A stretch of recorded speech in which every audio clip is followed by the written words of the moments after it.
izi hene rero byaje kugaragara yuko ngo zabaye nyinshi. Izi hene zimaze kuba nyinshi batangira kuziha imiti yo kuboneza urubyaro. Iyo namaze kuziha umuti wo kuboneza urubyaro bigaragara yuko zarenze ku miti yo kuboneza urubyaro zahawe, zikongera zikororoka. Uyu munsi bagaragazaga ko ngo zongeye zabyaye, ngo babaze ngo abana barenga 150. Ihene rero rwose reka twishyire tuzamenye iby'izo hene, niba abo bana wenda bazabatangira kujya muri gira ihene muturanye, wenda bakabohereza nko mu bihugu bituranye, bakazohereza nko mu bihugu bya Afurika, aho kugira ngo bajye bohereza ibishyimbo byapfuye n'ibigori byapfuye ngo baje gufasha Afurika, bagiye bohereza nk'izo hene byaba ari sawa, ntacyo byaba bitwaye. Ariko umutima ntibawugira, ahubwo barazifunga, baraziboneza urubyaro aho kuzoherereza abazikeneye. U Rwanda rero rwose rurakomeza kubigwamo. Uyu munsi Canada nayo yiyunze ku Bwongereza n'Ububiligi, yifatira ku gahanga u Rwanda, nuko nyine nayo ifata ibihano. Rero rwose aba bantu ibi bihugu nabyo bituvaneho akavuyo, abafata ibihano nibagire vuba babifate byose, tubaze turebe urutonde rw'ibihano dufite, hanyuma turebe uburyo twadiringa nabo. Aho Canada rero ibonye kuba ari twebwe yifatira ku gahanga, yifatira nk'insina ngufi. Mu minsi ishize Donald Trump urimo gucecekesha ibihugu byinshi ku isi, yari yayiyunguje, arimo kuvuga ko agiye kuyomeka kuri Leta Zunze Ubumwe za Amerika, ikaba intara ya 50 na kangahe mu ntara zigize Leta Zunze Ubumwe za Amerika. Uyu munsi noneho Trump umuhungu wacu rwose yabyutse afatira Ukraine, nawe ni nko kwifatira ibihano. Inkunga za gisirikare igihugu cye cyahagaye Ukraine yazihagaritse, ako ntabwo azihagaritse burundu, yabaye azihagaritse. Aho kuba azihagaritse kwa Trump ni ukuvuga ngo ibyo Ukraine yari yanze kwemera nitabyemera n'ubundi bwo nta mpamvu yo kuzifungura. Baravuga yuko ayo mabuye hari ikindi gihugu cyasinyanye na Ukraine mu ibanga gitwara ayo mabuye ngo mu myaka 100. Rero nyine ibyo byose bikomeza kuba gutyo, Uburusiya bwo burabyungukiramo. Donc bumeze nk'umufana wicaye muri VIP arimo gufana, arimo kureba ikipe z'abakeba zose zahuye, ngo Amerika ize icukura amabuye y'agaciro muri Kongo, izane ingufu za gisirikare, izane ingufu za politike, ibundi nyine igihagarikira abantu bayo bacukura amabuye bayatwaye muri Amerika, ariko nayo yirukanire Kongo abandi bose bari kuri ubwo butaka Kongo itabyifuza. Kubera icyo bamwohereje mu Rwanda, bamwohereje n'ubu Amerika, ariko ntijya yihanganira abanyabyaha b'abanyamahanga. Ariko noneho uyu munsi kuri iyi nshuro bwo bamwohereje mu Rwanda, ataje gutahanga w'umunyarwanda ature nk'abandi, ahubwo aje gukomeza igihano, kubera yuko n'ubundi yari yarahamwe n'ibyaha. Inkiko gacaca zo mu Rwanda zari zaramuhamije ibyaha bya jenoside yakorewe abatutsi yabaye mu 1994. bamushyira mu bwoko, bamuzanye mu maboko yabo, bamushyikiriza andi maboko ataraye.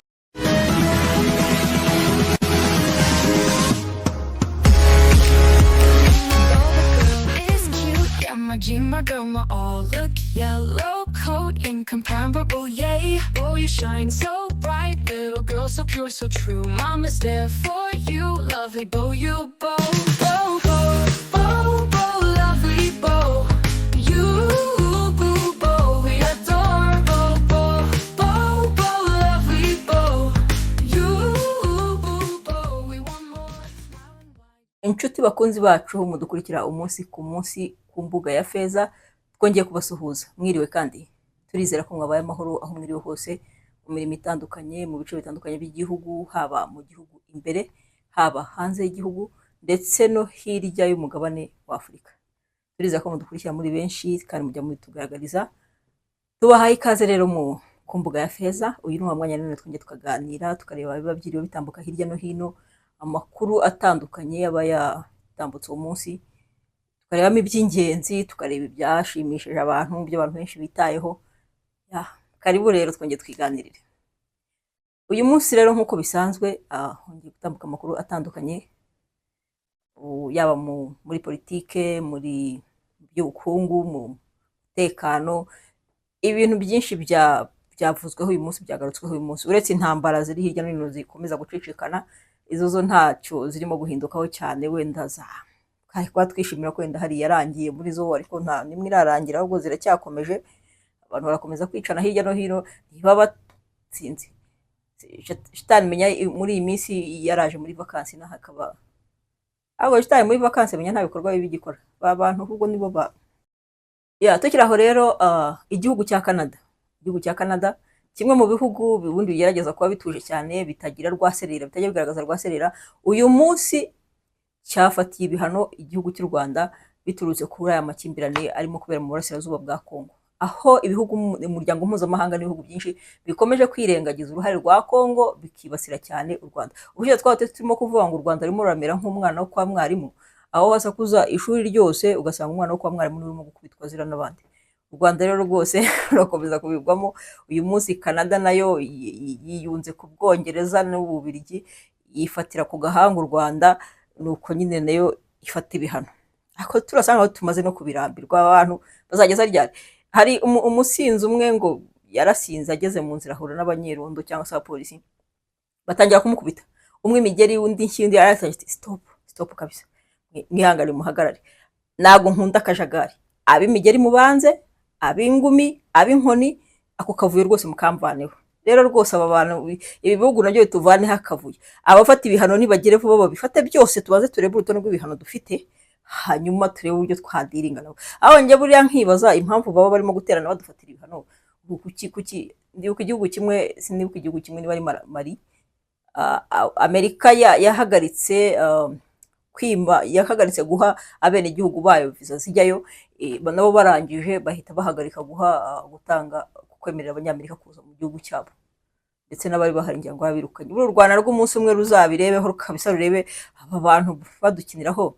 Igihugu niba kizi hari ibintu byo kuza kudukiniraho nka kuriya mu gitondo amasaha 24, ambasaderi wabo basubiye iwabo, abaturage babo nabo bahawe 48 cyangwa 72, babe basubiye iwabo, babe baruhuka, babanze bitekerezo, babanze babyigeho, bazagaruke batuje bamenye ko ibihugu bigomba kubaha. Come on, ibi ni ugukabya. Umunsi kimwe cyafashe ikindi cyafashe, ntibanareba impande zombi, ahubwo bameze nk'aho mu Rwanda nk'aho ari akana k'imfubyi barera buri wese uciye akagakubita. Ni umuco mubi rero bakwiye kubicikaho, bakwiye kumenya ko ariko turi igihugu gifite ubwigenge, biba byavuga ngo ni souverinité, iyo natwe turayifite kandi ni ubwigenge twarabubonye. Rero rwose bakomeza ibyo bakora babikore, bazi ko natwe umunsi umwe hari icyo twakora twashobora. Anyway, Canada rero ibonye kuba ari twebwe yifatira ku gahanga, yifatira nk'insina ngufi. Mu minsi ishize Donald Trump urimo gucecekesha ibihugu byinshi ku isi, yari yayiyunguje arimo kuvuga ko agiye kuyomeka kuri Leta Zunze Ubumwe za Amerika, ikaba intara ya 50 na kangahe mu ntara zigize Leta Zunze Ubumwe za Amerika. Ibintu byababaje cyane abaturage ba Canada. Umuyobozi wa Canada abyuka ajya guhura n'umwami w'Ubwongereza, dore ko umwami w'Ubwongereza buriya ni nawe mwami wa Canada. Canada buri bunini ni agahugu kayobowe n'ikindi gihugu. Rero rwose iyo ibyuka mu gitondo ikatwiyongoza ikadufatira ibihano rwose, kandi twe turi igihugu cyigengayo nta bwigenge ifite mu bigaragara, biba rwose bibabaje. Bizagera ryari buri wese ubyutse uko yabyutse yumva ari twe yafatira ibihano? Umuntu ugeze kuririmba ngo Afurika yarakubititse, rwose ubu nibwo ndimo kubibona ko Afurika yakubititse, ariko cyane cyane u Rwanda. Rwose rero bikwiye guhinduka, akwiye kugira igikorwa, aba bantu bakareka gukomeza kudukiniraho. Tukiri mu bifite ibihano rero, nyuma y'inkundura zimaze iminsi ziba hagati ya perezida wa Leta Zunze Ubumwe za Amerika na perezida wa Ukraine Zelensky na Trump, nyuma y'umubano wabo utameze neza, nyuma y'inama itaragenze neza, uyu munsi noneho Trump umuhungu wacu rwose yabyutse afatira Ukraine, nawe ni nko kwifatira ibihano. Inkunga za gisirikare igihugu cye cyahaga Ukraine yazihagaritse, ako ntabwo azihagaritse burundu, yabaye azihagaritse. Aho kuba azihagaritse kwa Trump ni ukuvuga ngo ibyo Ukraine yari yanze kwemera nitabyemera n'ubundi ubwo nta mpamvu yo kuzifungura. Abafite amakuru rero ya hafi baravuga yuko ngo Trump yaba yagize umujinya, yatewe umujinya nuko Ukraine ngo yaba hari abandi ari amabuye y'agaciro Ukraine irimo kwanga ishyiraho amakondisiyo ngo Amerika ibanze yemera ayo makondisiyo.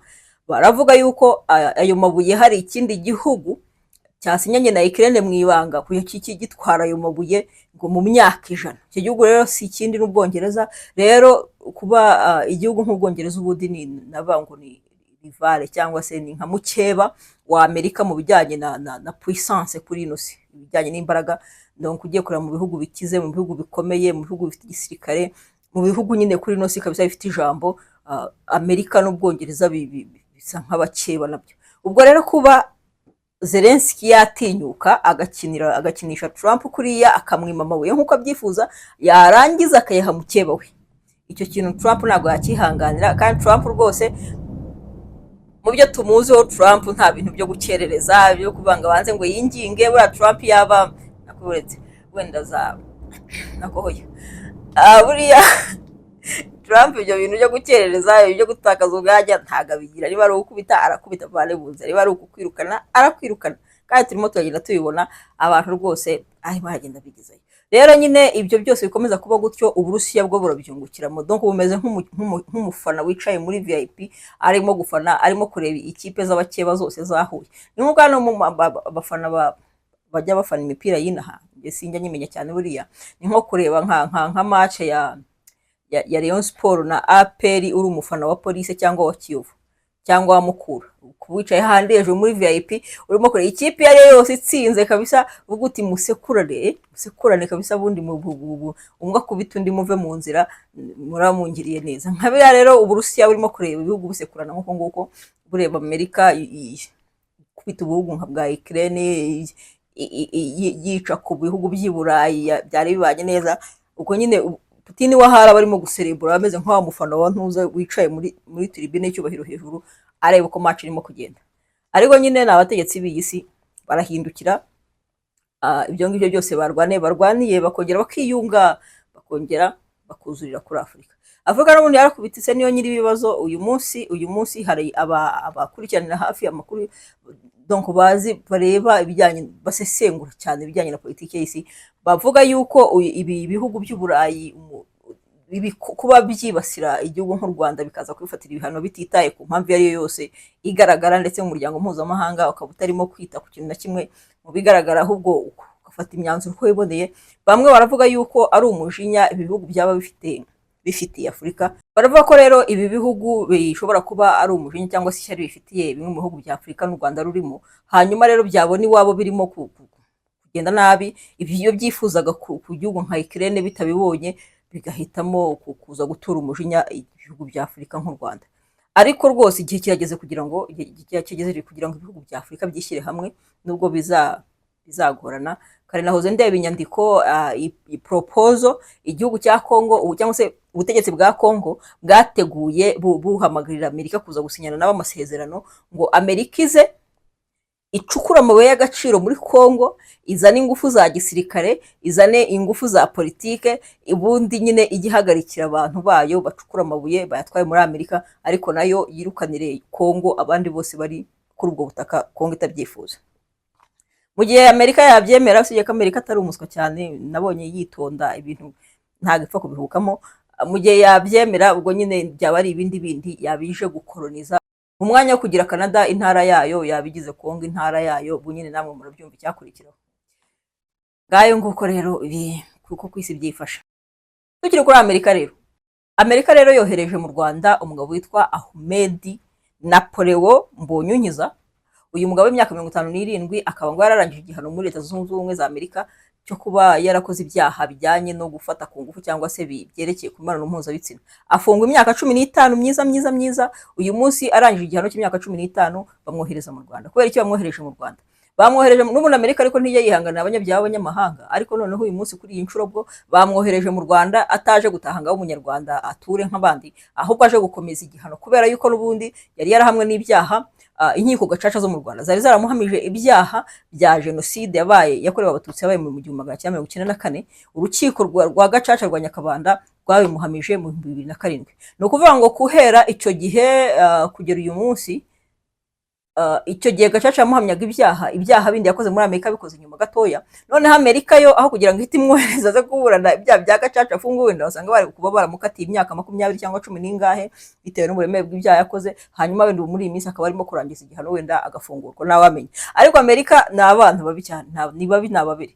Bamugumanye iyo myaka 15 arabanza arangiza igihano muri Amerika. Amaze kurangiza igihano muri Amerika, bamwohereje nta kandi ngaze gutangira aburana cyakurikiranwa cya jenoside, bongera bamukatire. None amara kumukatira ubwo arongera atangira bundi bushyashya, atangira kuri igihano cy'inaha. Mu gihe wenda bamwohereza icyo gihe yaba yaraburanye agakora igihano, wenda akaba ari mu nzira zo gusubira mu buzima busanzwe. Rero rwose Amerika nta mikino bagira nawe bagira nta mikino bagira, ariko nyine icyaha ni icyaha, nyine naze abazwe ibyo yakoze. Uyu rero Ahmed Napoleon akaba aje mu Rwanda, yaherekejwe n'abapolisi, bari abapolisi ba Amerika nyine bamudipotinze, icyo bita deportation cyangwa se deportation. Bamuzanye nyine bamushyikiriza u Rwanda bamushyira mu bwoko, bamuzanye mu maboko yabo, bamushyikiriza andi maboko ataraye. Ubu ngubu rwose aharaye nyine namwe murabyumva. Akaba rero nyine ubwo yageze inaha agiye gukurikiranwaho ibyaha n'ubundi yakurikiranwagaho, ubwo tuzakomeza kumva amakuru ye, ariko nyine araye mu Rwanda ngayo nguko. Mu dushya rero, mu dushya twiriwe ahangaha, mu makuru yiriwe y'udushya, igihugu cya Wales. Igihugu cya Wales ni kimwe mu bihugu bigize ubwami bw'Abongereza cyangwa se United Kingdom. Iki gihugu kikaba gifite uyu munsi hagaragayemo agashya ngo ihene zo bazita ngo ni ihene z'ishyamba, ariko ubundi nyine ni ihene zigaragara ko ari ihene zifite amahembe manini, zifite ubwoya bwinshi, ndetse ubusanzwe izi hene zigira akamaro kuko ubwo bwoya bwazo babukoramo imyenda, babukoramo amakoti yo kwambara iyo hakonje. Izi hene nyine zigira akamaro, ariko nyine icyo nibaza, niba zitaribwa ntabwo mbizi, ngira ngo mbabongereze, ngira ngo abazungu ntibarya ihene. Izi hene rero byaje kugaragara yuko ngo zabaye nyinshi. Izi hene zimaze kuba nyinshi, batangira kuziha imiti yo kuboneza urubyaro. Yaramaze kuziha umuti wo kuboneza urubyaro, bigaragara yuko zarenze ku miti yo kuboneza urubyaro zahawe, zikongera zikororoka. Uyu munsi bagaragazaga ko ngo zongeye zabyaye, ngo babaze ngo abana barenga 150, kandi ihene zaraboneje urubyaro. Bagomba ntabwo barimo kwiyumvisha ukuntu ibi bintu bigenda. Izi hene zigeze gukora agashya, njye ndibaza impamvu izi hene bazahahana badasha kandi zifite ako kamaro. Izi hene mu gihe bya Covid byashize, ngo zigeze kwigabiza umujyi wose, ziwutemberamo kabisa, aho utabona abantu, aho utabona inyoni itamba, ukabona ihene umujyi wose wuzuye ihene. Ni ihene z'imyeru zifite amahembe maremare, nyine uzibonye wahita nyine ubona ari defile nziza isa neza. Ariko nyine kabaye agashya icyo gihe nko muri 2020 gutyo, zihereza nyine umujyi, nyine zirawutembera kabisa, ziri enjoying. Izi hene rero nyine zongeye kugaragara nyine ngo zirimo kubyara uko ziboneye, zirabyara mu kajagari, kandi barazihaye umuti uboneza urubyaro. Izi hene rero rwose nyabona ni izi hene bundi buriya bazohereje nko muri Afurika, aho kugira ngo bazifuke. Kandi ihene ari ihene nyine n'ubundi nkabura nyine wavuga ngo nk'ako gace izo hene zirimo ngo gashyiremo abirabura cyangwa nk'abashinwa bazereka. Ihene rero rwose reka twishyize tuzamenye iby'izo hene, niba abo bana wenda bazabatangira kujya muri gira ihene muturanye, bakabohereza nko mu bihugu bituranye, bakazohereza nko mu bihugu bya Afurika, aho kugira ngo bajye bohereza ibishyimbo byapfuye n'ibigori byapfuye ngo baje gufasha Afurika, bagiye bohereza nk'izo hene byaba ari sawa, ntacyo byaba bitwaye. Ariko umutima ntibawugira, ahubwo barazifunga, baraziboneza urubyaro aho kuzoherereza abazikeneye. Amakuru rero nakagaruka, turabashimiye cyane ababanye natwe. Ahasigaye komeza kudukurikira ku mbuga ya Feza, mukora subscribe, like and share. Turi kumwe iminsi yose, turabakunda cyane. Bye bye. Incomparable, yay. Oh, you shine so bright, little girl, so pure, so true. Mama's there for you, lovely bow, you bow, bow, bow, bow, bow, lovely bow. You boo bow, we adore bow, bow, bow, bow, lovely bow. You boo bow, we want more. Smiling wide, you glow, yellow like the sun, so free in this world. Your love, lovely bow, just be bow.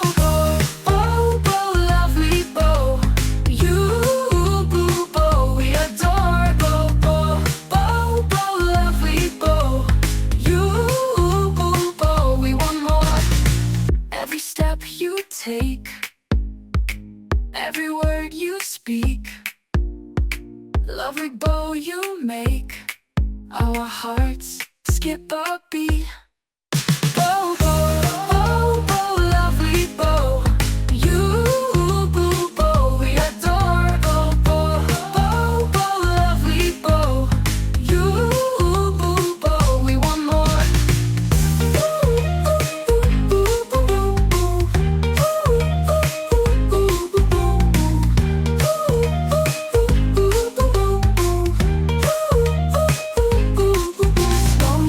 You glow, yellow like the sun, so free in this world. Your love, lovely bow, just be bow, bow, bow, bow, lovely bow. You boo bow, we adore bow, bow, bow, bow, lovely bow. You boo bow, we want more. Lovely bow, we adore.